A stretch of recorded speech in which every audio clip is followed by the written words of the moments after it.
दूसरे चरण का मतदान पूरे देश भर में चालू है और अब तक का जो रुझान है, लोग भारी संख्या में वोट दे रहे हैं। सबसे पहले तो मैं मतदाताओं को अपील करना चाहूंगा कि सुरक्षित देश के लिए, समृद्ध देश के लिए और गरीबों के कल्याण के लिए ऐसी पार्टी चुनिए जो अपने वादों पर खड़ी रहे। देश भर में पूर्व, पश्चिम, उत्तर, दक्षिण में सब दिशाओं में प्रचार कर फिर से एक बार आज भोपाल आया हूं। देश भर में मोदी जी को तीसरी बार प्रधानमंत्री बनाने के लिए बहुत बड़ा उत्साह है और हर जगह पे वो प्रदर्शित हो रहा है। कांग्रेस के घोषणा पत्र आने के बाद भारतीय जनता पार्टी के प्रति लोगों का रुझान और बढ़ा है, क्योंकि कांग्रेस ने अपने घोषणा पत्र में अपीसमेंट की उनकी पुरानी आदत को फिर से एक बार रिपीट किया है।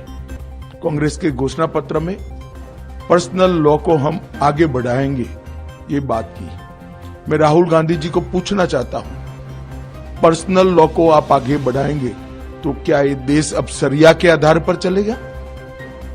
किस प्रकार का पंथ निरपेक्ष संविधान आप इस देश में चाहते हैं? हमारा संविधान पंथ निरपेक्ष है। देश के कानून धर्म के आधार पर नहीं बन सकते।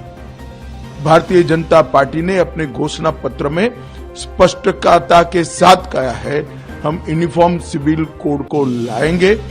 सभी पंथ मजहब के लोगों के लिए एक ही कानून होगा। हमने ट्रिपल तलाक समाप्त किया है, यूसीसी की शुरुआत की है, उसको हम आगे बढ़ाएंगे। राहुल गांधी जी पर्सनल लॉ की बात करते हैं, वो देश को खंड खंड तोड़ने की बात है और शरिया के आधार पर क्या देश चलेगा?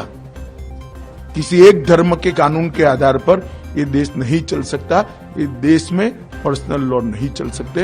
ये भारतीय जनता पार्टी का फर्म बिलीफ है।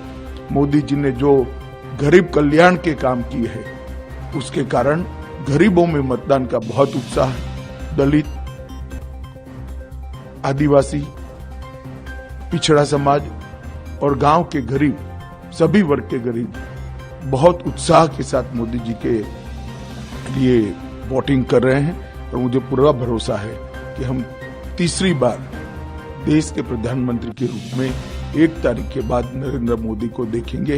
ये सब भारतीय जनता पार्टी के कार्यकर्ता और करोड़ों देशवासियों की भावना है।